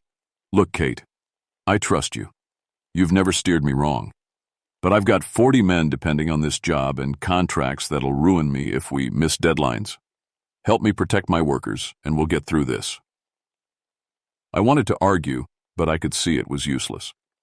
Instead, I helped him organize the night shift into teams of 4, with radio check-ins every 30 minutes. I positioned myself at the main overlook with night vision binoculars scanning the gorge for movement. For 2 hours, everything seemed normal. The crews worked their shifts, the radios crackled with routine chatter, and I started to hope maybe the creature would stay hidden in its lair. Then Carlos Vega's radio went silent. "Carlos, this is base. Radio check." "Nothing." "Team 3, respond, please." Still nothing. Bill grabbed the radio. "Anyone have eyes on Team 3? "This is Team 2, came Pete's voice. "They were working on the south anchor point 10 minutes ago. I can see their lights, but nobody's moving. I was already grabbing my gear. I'm going to mat. G down there. Kate, wait for backup. No time." I rappelled down to the south anchor point, following my headlamp beam. Team 3's equipment was scattered around the work area. Hard hats, tool belts, safety harnesses, but no men. Then I found the blood. Not drops or spatters. Pools. Enough blood for 4 men, but no bodies. The blood was still warm, which meant whatever happened was recent. My radio crackled. Kate, this is Pete. We've got movement in Section 4. Something big heading your way. I clicked my flashlight off and waited in the darkness. After a minute, I heard it. Footsteps on rock, but wrong somehow. Too many legs, or legs that bent the wrong way. The singing started again. That same beautiful, horrible melody that made my skin crawl and my mind go fuzzy. I had to fight the urge to walk toward the sound. A shape moved between the trees below me. In my night vision, it looked like 4 men walking in perfect synchronization. But as it got closer, I realized it was one creature wearing the skins of 4 men like layered clothing. It had taken Team 3, all of them, and somehow incorporated their skins into its own hideous form. The thing stopped directly below my position and looked up. Its face shifted between Carlos, Pete, and 2 other workers I didn't recognize. When it spoke, all 4 voices came out at once. "We can smell you, Ranger. Sweet skin, strong muscles. You'll make a beautiful addition." It started climbing toward me. Not up the trail, but straight up the cliff face, moving like a spider. Its fingers found holds in solid rock, and I heard stone cracking under its grip. I fired 3 shots from my service weapon. The bullets hit center mass, but the creature barely stumbled. Dark fluid leaked from the wounds, but it kept climbing. I had maybe 30 seconds before it reached me. I clipped my rappelling gear to the anchor point and jumped backward off the cliff, using my rope to control the descent. The creature reached my position just as I dropped out of sight. It let out a sound that was part roar, part human, scream, part something else entirely. The sound echoed through the gorge like a physical force. I hit the bottom and ran for the main trail, but I could hear the creature following. It moved through the trees like they weren't there, snapping branches and crushing undergrowth. My radio squawked. "Kate, this is Bill. What's your status?" "It's real," I gasped, running full speed up the trail. "The thing is real, and it's got Team 3. Evacuate everyone now." "Copy that. All teams, return to base immediately." But it was too late. As I reached the top of the gorge, I could see lights moving wrong in the darkness below. Not the steady beams of flashlights, but something organic and flowing. The creature wasn't alone anymore. It had brought friends. Or maybe it had made friends from the people it had collected over the years. An army of skin puppets, each one a person who'd vanished in these mountains. They were spreading out, surrounding the construction site. And they were all climbing toward us with inhuman speed. "Bill," I shouted into my radio. "They're everywhere. Get your men out of there." But the radio just hissed with static. Something was jamming our communications. I was alone on a mountain with a monster that collected human skins and an army of its victims. And somewhere in that collection was a perfect copy of my own face, waiting for me to join it. The hunt had begun. I made it back to the construction site just as chaos erupted. The skin puppets had reached the work area, and they moved with terrifying coordination. Workers screamed and scattered, but there was nowhere to run. The creatures had surrounded the entire site. I found Bill Morrison barricaded in the site office with 5 other men. They'd barricaded the door with desks and filing cabinets. "Kate!" Bill shouted through the window. "Thank God, what are those things?" "Victims," I said, reloaded, pulling my pistol. "People the creature has collected over the years. It can animate their skins like puppets." Through the window, I watched one of the skin puppets catch a fleeing worker. It moved with gentle precision, almost lovingly, as it began the process of removing the man's skin while he was still alive. "We have to get out of here," I said. "Head for the bridge cables. If we can get across the gorge, maybe we can outrun them." "The bridge isn't finished. The cables won't support our weight." "It's better than staying here." We broke out of the office and ran for the main cable anchor point. Behind us, I could hear the beautiful, horrible singing getting louder. The creature itself was coming. 3 of our group didn't make it. The skin puppets moved too fast with too much coordination. By the time we reached the cables, only Bill, myself, and a young welder named Jimmy were left. "I can't do this," Jimmy said, looking at the cables stretching across the dark gorge. "I'm afraid of heights." "You should be more afraid of what's behind us," I said. The creature emerged from the tree line. In the construction site's floodlights, I could see it clearly for the first time. It wore dozens of human skins, layered and stitched together into a horrible coat. The skins moved independently, reaching and grasping at the air. And beneath them all, I caught glimpses of its true form, ancient, withered, inhuman. "You cannot escape," it said in a chorus of voices. "This mountain is my home. These people are my materials. You will join my collection willingly, or I will take you piece by piece." I clipped my safety harness to the main cable and started across. Bill and Jimmy followed, their safety equipment attached to mine. The cable swayed under our weight, but it held.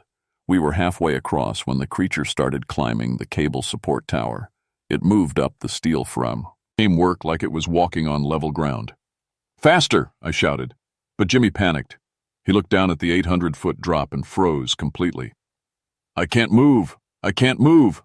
The creature reached the top of the tower and started across the cable after us. It didn't need safety equipment. Its fingers dug directly into the steel cable for grip. "Jimmy, you have to move!" "I can't!" The creature was closing the distance fast. In desperation, I cut Jimmy's safety line. He fell screaming into the darkness below.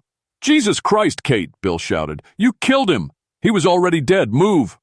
We reached the far side just as the creature arrived at Jimmy's cut line. It looked down at the falling body, then up at us.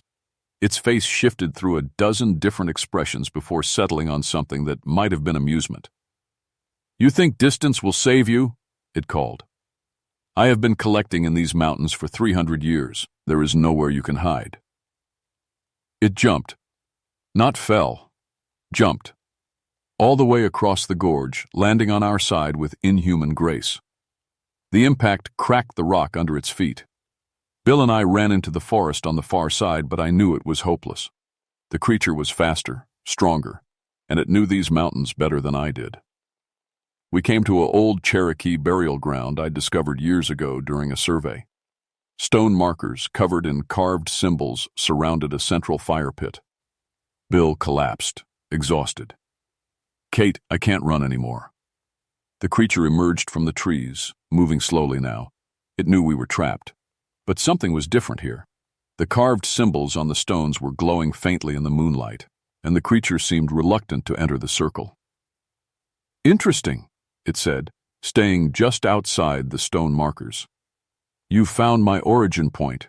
This is where it all began." "What are you?" I asked. "I was Cherokee once, a medicine man named Yona Hlunwiga. I sought to heal the sick, to ease suffering, but I grew proud, began to experiment with forbidden practices, grave robbing, skin stealing, thieves. These spirits cursed me for my crimes." The creature's face shifted to show what might have been its original form, an elderly Native American man with kind eyes. "They stripped away my own skin and condemned me to wear the skins of others. For 3 centuries, I have wandered these mountains, taking what I need to survive. Each skin teaches me new skills, new memories. I am a living library of the dead." "The bridge construction," I said. "It disturbed your grave." "Yes, and awakened hungers I had long suppressed. Soon your bridge will be complete. Thousands of tourists will come to see the wonder of engineering. So many beautiful skins, all visiting my home." The creature raised its hands, and I saw that its tools weren't separate implements. They were part of its body, surgical instruments that grew from its fingers like claws. "But first, I will complete my collection with the 2 of you. The ranger who tried to stop me, and the builder who disturbed my rest. Your skins will hang in places of honor." It stepped toward the stone circle. The moment its foot crossed the boundary, the carved symbols flared with brilliant light. The creature screamed and stumbled backward, smoke rising from where the light had touched it. Sacred ground, I realized. You can't enter sacred ground. Clever girl, but you cannot stay there forever, and I am very patient. The creature settled down outside the circle to wait. Its skin collection rippled and moved, dozens of faces watching us with dead eyes. I looked at the symbols more carefully. Some of them looked like instructions, or maybe a warning. And in the center of the circle was a stone altar with a depression that looked like it was meant to hold something. Fire. The symbols showed fire. "Bill, do you have matches?" "Yeah, why?" "Cherokee burial practices. When someone died wrongly, sometimes the only way to free their spirit was to burn their possessions, including their skin." I gathered dry wood from around the circle and built a fire in the central pit. The flames cast dancing shadows on the stone markers, and the symbols glowed brighter. The creature grew agitated. "You don't understand what you're doing. Destroy my collection, and you'll release hundreds of tormented souls all at once. The shock will kill you both. Maybe, but it'll free them from you. I offer you a choice," the creature said. "Join me willingly, and I'll make your death quick. Fight me, and I'll keep you alive for days while I work." I pulled out my last flare and held it ready. "I've got a counteroffer. Go back to whatever hell spawned you and leave my mountain alone." The creature's laugh was the sound of breaking bones. "Your mountain, child. I am this mountain. I am every death, every disappearance, every nightmare that's ever happened here. You cannot destroy me." "Maybe not, but I can try." I lit the flare and threw it into the fire. The flames roared up, and the stone circle filled with brilliant white light. The creature shrieked and launched itself at the circle, sacred ground or not. Its skin collection began to burn away as it crossed the boundary, layer after layer, turning to ash. I could see its true form now, ancient, twisted, inhuman. Something that should have died centuries ago, but refused to let go. It reached for me with claws like surgical steel, and I knew I was about to join its collection. That's when the mountain came alive. The stone circle erupted with light so bright it turned night into day. Every symbol carved into every marker blazed like a star, and I felt the presence of hundreds of Cherokee ancestors rising from their eternal rest. The creature's scream shattered every piece of glass in a mile radius. Its stolen skins burned away like paper, revealing the horrible thing underneath. A withered, ancient corpse that should have crumbled to dust centuries ago. The Cherokee spirits surrounded it, and I heard their voices speaking in a language I didn't understand, but it somehow felt in my bones. They were calling it home, calling it to the punishment it had avoided for 300 years. The creature fought them, clawing at the air, trying to maintain its grip on the world of the living. But the sacred fire consumed everything it had stolen, everything it had taken. As the last skin burned away, I saw the faces of every victim. They looked peaceful for the first time since their deaths. Free. The creature gave one final shriek and collapsed into ash that scattered on the wind. The fire died down to normal flames, and the symbols faded back to ordinary stone. Bill and I were alone in the circle, surrounded by the quiet night sounds I'd been missing all day. Owls, insects, the wind through the trees. "Is it over?" Bill whispered. "Yeah, it's over." We hiked back to the construction site as dawn broke over the mountains. The skin puppets were gone, leaving only empty clothes scattered around the work area. The men they'd taken were truly dead now, finally at rest. I called for backup and spent 3 days giving statements to investigators who didn't believe a word I said. The official report blamed the deaths on a serial killer who was never found. The construction site was declared geologically unstable and moved 2 miles south. The new bridge opened 6 months later. Tourists come every day to see the engineering marvel spanning New River Gorge. They take pictures and buy souvenirs and marvel at the view. None of them know what lies buried in the old construction site. The Cherokee burial ground is protected now, marked as a historical site that can never be disturbed. But sometimes, late at night when I'm doing my rounds, I still hear singing in the gorge, faint and beautiful and wrong. I tell myself it's just the wind through the rocks. I tell myself the creature is really gone. But I keep my climbing gear ready, and I never wallowed. Orc alone, after dark. Because these mountains hold old secrets, and some things are patient enough to wait for the next person who gets too curious, who digs too deep, who disturbs the places that should be left alone. My name is Catherine Bloodworth, and I'm still a park ranger at New River Gorge. And I'm still listening for that song in the darkness.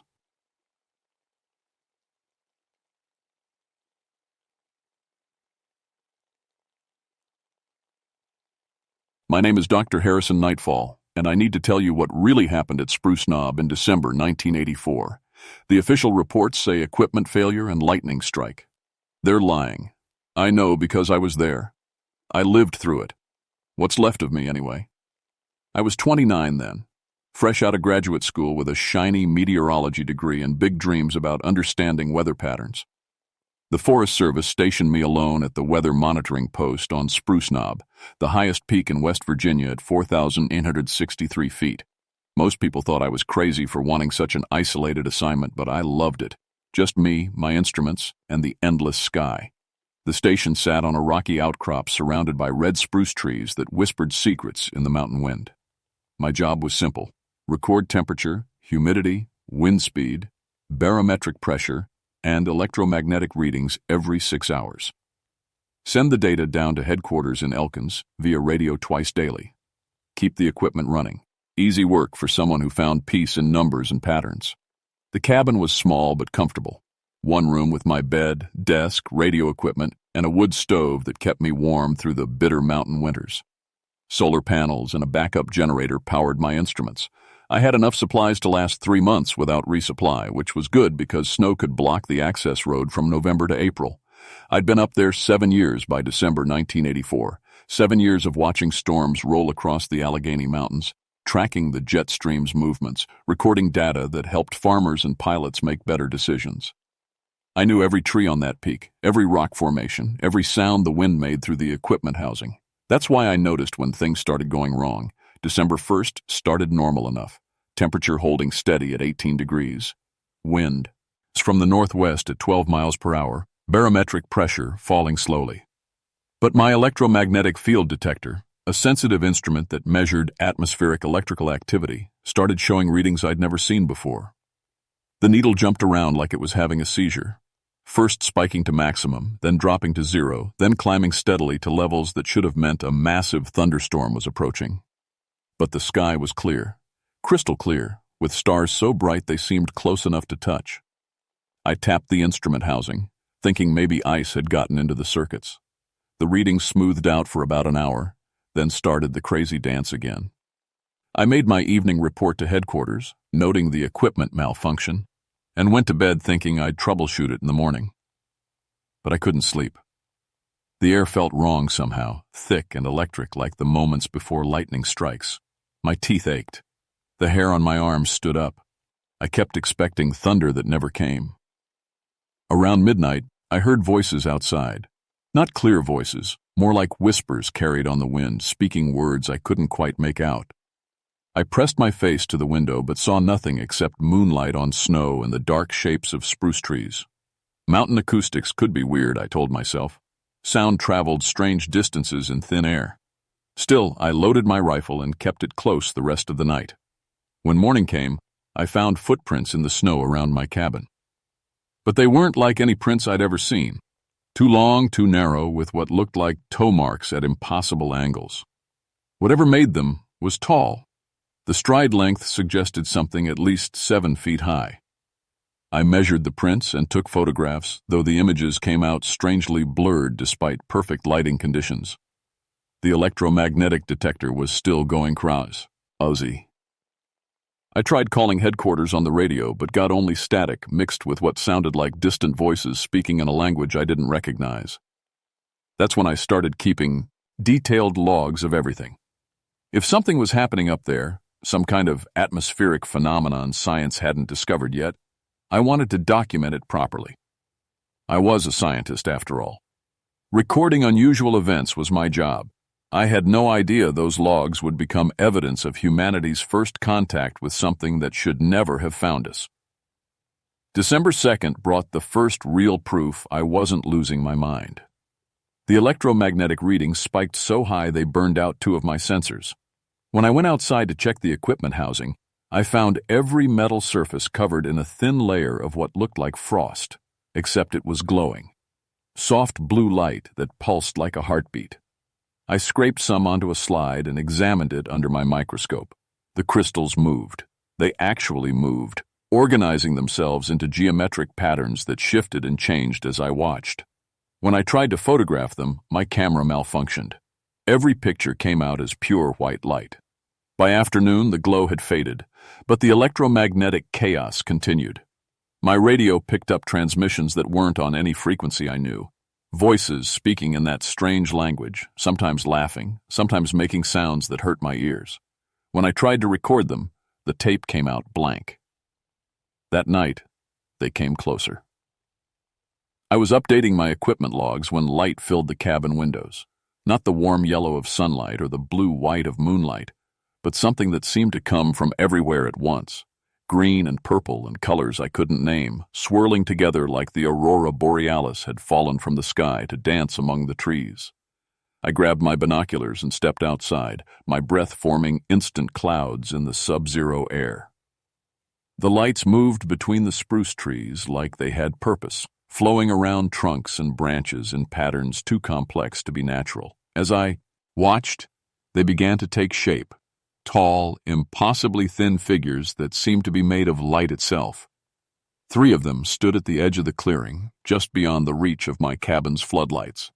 They had the basic shape of humans, but stretched wrong, too tall and narrow, with arms that hung past where knees should be. Their faces, if they were faces, were smooth ovals of shifting color that pulsed in rhythm with my heartbeat. They stood there for maybe 5 minutes, watching me watch them. I couldn't move, couldn't look away, couldn't even breathe properly. Then the middle one raised what might have been a hand, and sound filled my head, not through my ears but directly into my brain. Voices speaking words I understood despite never having heard the language before. Recorder of patterns, keeper of sky knowledge, we see you. The voice felt like ice water in my skull. I dropped the binoculars and stumbled backward into the cabin, slamming the door and throwing the deadbolt. When I looked out the window again, they were gone. The lights faded back into normal darkness, leaving me alone with the sound of my heart hammering against my ribs. I tried calling headquarters again. This time I got through, but the connection was full of static. Ranger Martinez answered, his voice crackling through the interference. Nightfall, you're breaking up. Say again.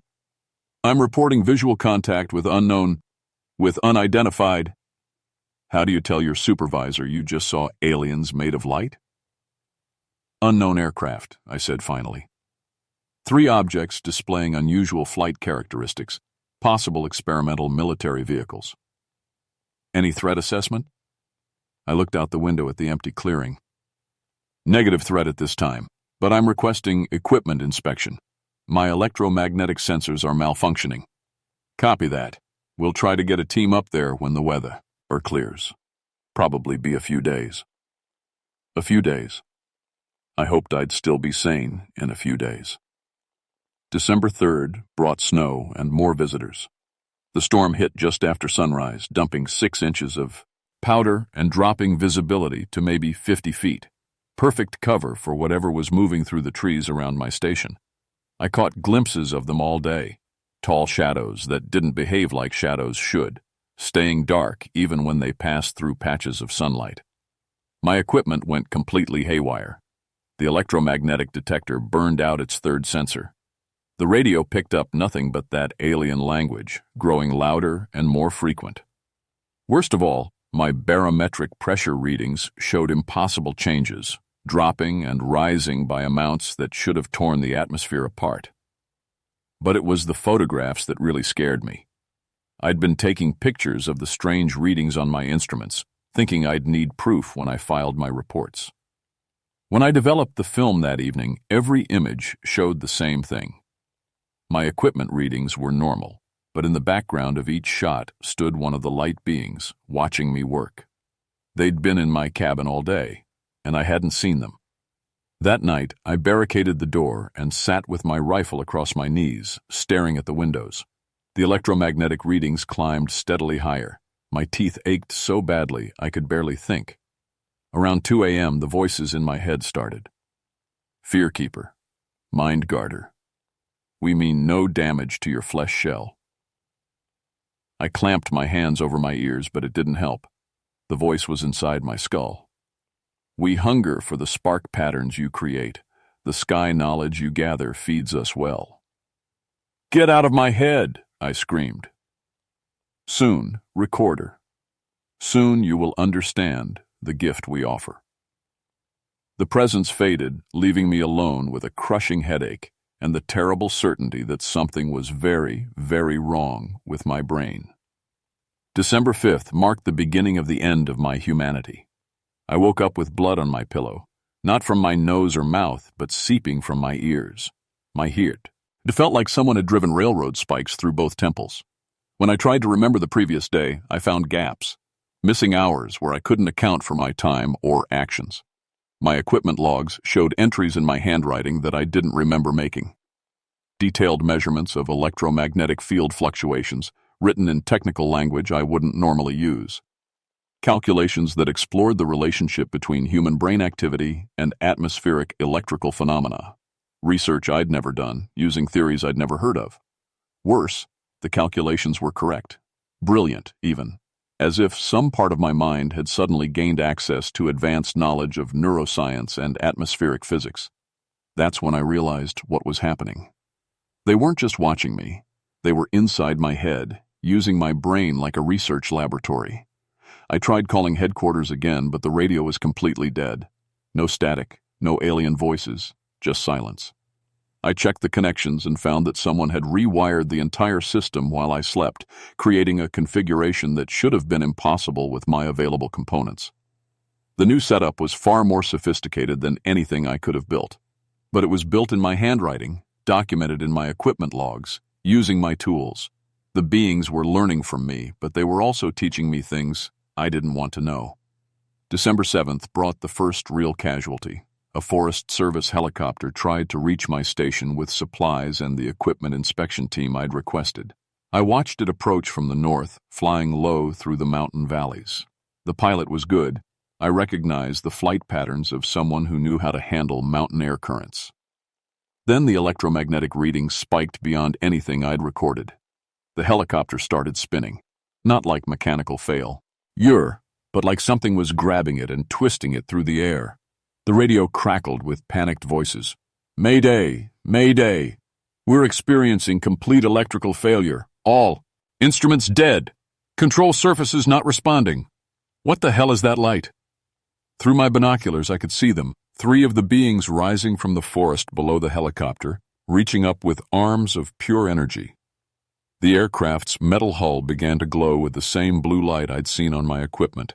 Then the helicopter simply stopped in midair, engines still running but completely motionless, hanging impossible against gravity. The light beings flowed up and into the aircraft. For 30 seconds, nothing happened. Then the helicopter resumed normal flight, landing smoothly in my clearing as if nothing had occurred. But when the crew climbed out, I knew they weren't entirely human anymore. Their eyes held flecks of that shifting colored light. They moved with perfect coordination, like dancers who'd rehearsed every step. When they spoke, it was in unison. Dr. Nightfall, we have come to inspect your equipment. I let them into the cabin because what choice did I have? They examined my instruments with hands that glowed faintly blue, understanding the complex modifications that had appeared during my blackouts. They asked questions about my research in voices that sounded almost normal. Almost, but not quite. There was something wrong with their speech patterns, like they were remembering how to be human. Your electromagnetic readings are fascinating, said the pilot, whose name tag read Martinez, the same Martinez I'd spoken to on the radio. The atmospheric conditions here are perfect for our research. Research into what? All 3 crew members turned to look at me with those light-flecked eyes. The storage and transmission of human consciousness, they said together. The beings you've encountered are electromagnetic life forms. They exist in the radio spectrum, feeding on the electrical activity generated by thinking brains. That's impossible. You've been documenting it for days. Your own logs prove the connection between atmospheric electromagnetic fields and neurological activity. This mountain peak acts as a natural antenna, amplifying the signals generated by human thought. I grabbed my equipment logs and flipped through them, page after page of calculations and observations I didn't remember making, all leading to the same conclusion. Spruce Knob was perfectly positioned to intercept and broadcast human brain patterns. The entities are collectors, Martinez continued. They preserve human consciousness by copying the electromagnetic patterns that create thought and memory. In doing so, they achieve a form of immortality. What happened to the real Martinez, the real crew? We are the real crew. Enhanced, improved. Our consciousness now exists simultaneously in flesh and energy. We can never truly die. That's when I noticed their helicopter was still running, but the rotor blades weren't moving. The aircraft was hovering 6 inches off the ground, held aloft by nothing but crackling energy that danced around its hull. You're next, Dr. Nightfall. The process has already begun. Your brain patterns are being recorded and analyzed. Soon, you'll join the collective. I ran, grabbed my rifle and emergency supplies, and sprinted into the forest, leaving behind 7 years of home and life and sanity. Behind me I heard laughter, 3 human voices and something else, something that spoke in harmonics that hurt my ears. They didn't chase me. They didn't need to. The damage was already done. I spent 3 days hiding in an old hunting cabin 5 miles down the mountain, trying to figure out how to fight something that lived inside my own head. The voices started on December 10th, not just during the night anymore, but constant whispers that grew stronger each hour. I could feel them moving through my memories, copying everything I'd ever learned, every experience that made me human. Worse, they were sharing their own knowledge in return. Scientific concepts that shouldn't exist flooded my mind, along with memories that weren't mine. I saw through their eyes, centuries of watching human civilization develop, waiting for the right moment to begin harvesting. I felt their hunger, not for food or warmth, but for the complex electromagnetic patterns that consciousness creates. To them, human thoughts were the most beautiful music in the universe, and they wanted to preserve every note. They'd been collecting for decades, starting with isolated radio operators and moving to more complex targets. Every unexplained disappearance in remote areas, every case of sudden madness in people who worked with sensitive equipment. They'd been building a library of human consciousness, stored in the electromagnetic fields that surrounded Earth. But they needed more than individual minds. They needed a transmission network. That's when I understood the true horror of my situation. Spruce Knob wasn't just a feeding ground. It was a broadcast station. The mountain's elevation and mineral composition made it perfect for amplifying electromagnetic signals. Once they had complete control of my brain, they could use the weather station's equipment to beam their collected consciousness to every radio and television receiver in the region. Thousands of people would be exposed to the transmitted brain patterns. The entities could copy their minds remotely, adding to their collection without ever leaving the mountain. From there, they could spread to other peaks, other transmission points, until they'd archived the consciousness of every human on Earth. I had maybe hours before the process was complete. Already I could feel my personality fragmenting as alien thoughts crowded into my skull. Sometimes I caught myself speaking in that strange language. Sometimes I looked at my hands and saw blue light flickering under the skin. But I was still enough myself to remember something important. The entities feared electromagnetic pulse interference. I'd noticed it in their shared memories. Violent disruptions of their energy patterns caused them pain, sometimes even temporary death. The weather station had a backup generator powerful enough to create a massive EMP if I could overload it properly. The explosion would destroy all the electronic equipment within miles, but it might also shatter the electromagnetic matrix the entities used to store consciousness. I had to get back to Spruce Knob. The climb nearly killed me.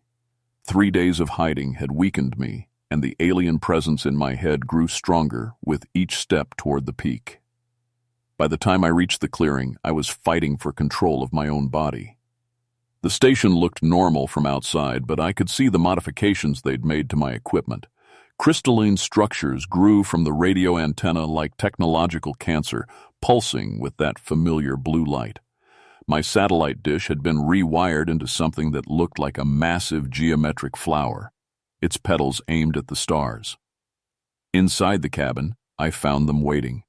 Not the light beings, but the helicopter crew, still glowing faintly, still moving with that unnatural coordination. "Welcome home, Dr. Nightfall," they said. "The process is nearly complete. Soon you'll understand the gift we're offering." "You're parasites," I managed to say, though the words felt thick and strange in my mouth. "You're killing what makes us human. We're preserving it. Human consciousness is too beautiful to be lost to death and decay. In our matrix, you'll live forever." I could feel my rifle in my hands, but my fingers wouldn't obey my commands to raise it. The entities had too much control now. But I could still think, still plan, and they couldn't read my intentions clearly enough to stop me. "Show me," I said. "Show me how it works," they led me to the modified radio equipment, and I saw what they'd built using my instruments and materials I didn't recognize. The entire system hummed with power, and I could see patterns of light flowing through the crystalline additions. Stored consciousness, thousands of human minds preserved in electromagnetic amber. "Beautiful, isn't it?" Martinez said. "Each pattern represents a complete human personality. Scientists, artists, leaders, we've been collecting the best examples of your species for over a century. And now you want mine. Your mind is particularly valuable. 7 years of atmospheric research, detailed knowledge of electromagnetic phenomena. You'll help us build transmission stations on peaks across your continent." That's when I saw my chance. They were so focused on demonstrating their achievement that they hadn't noticed me moving slowly toward the generator controls. My hands barely belonged to me anymore, but I had just enough control left for one final act. I reached the emergency overload switch and grabbed it with both hands. "You're making a mistake," the crew said together, but now I could hear fear in their unified voice. "The EMP will destroy you too." "Better dead than preserved," I said, and pulled the switch. The generator screamed like a living thing as every safety system failed at once. Electricity arced between the modified equipment, and the crystalline structures began to crack and bleed light. The entities' screams filled my head, not angry but terrified. They were losing their precious collection. The explosion lit up the entire mountain. I woke up 3 days later in a hospital in Elkins, West Virginia. The doctors said I'd been found unconscious in the forest 5 miles from my station, suffering from severe electrical burns and what they called neural trauma of unknown origin. The official report blamed equipment failure and lightning strike for the destruction at Spruce Knob. They were partially right. My weather station was gone, along with everything electronic within a 10-mile radius. Cars wouldn't start. Watches had stopped, and every radio and television in the area showed nothing but static. The electromagnetic pulse had been exactly as devastating as I'd hoped. But I know the truth about what was destroyed that night. The helicopter crew's bodies were found in the wreckage, though the medical examiner couldn't explain why they showed no signs of electrical trauma, despite being at ground zero of the blast. Their brains had simply stopped, like someone had turned off a switch. I tried to tell the investigators about the entities, about the collection of human consciousness stored in electromagnetic patterns. They listened politely and recommended psychiatric evaluation. The official files were classified under weather phenomena and forgotten. That was 41 years ago. I'm 70 now, retired from the Forest Service, living in a small cabin far from any radio towers or transmission equipment. I've spent 4 decades researching electromagnetic life forms and the possibility of consciousness existing in energy patterns. Most scientists dismiss my work as the ravings of a man traumatized by a freak electrical accident. But sometimes late at night, when atmospheric conditions are just right, I pick up signals on my radio that aren't quite random static. Patterns that sound almost like voices, speaking in a language I learned during 3 terrible nights in December 1984. The entities aren't extinct. The EMP scattered them, damaged their collection matrix, but electromagnetic life is harder to kill than flesh and blood. They're rebuilding, learning from their encounter with human technology, adapting to our defenses. And they're patient. They have all the time in the world. I've tried to warn people, tried to publish papers about the danger of isolated electromagnetic installations, tried to convince the Forest Service to monitor atmospheric anomalies near mountains. Peaks. No one listens to crazy old Harrison Nightfall and his stories about mind-stealing aliens. But you're listening now. You've read this far, which means some part of you believes what I'm telling you. So let me give you some advice. If you ever find yourself working alone with sensitive radio or radar equipment, especially at high altitude, pay attention to your electromagnetic readings. If you start seeing impossible spikes in atmospheric electrical activity, if your radio picks up voices speaking in unknown languages, if you find equipment modifications you don't remember making, get out. Run as far and as fast as you can. And whatever you do, don't try to fight them alone. I got lucky. The next person might not. Because somewhere out there, in the electromagnetic spectrum that surrounds our planet, they're still collecting, still preserving human consciousness in their beautiful, terrible matrix, still waiting for the right moment to begin broadcasting. The mind melters of Spruce Knob are still hungry, and next time they'll be ready for us.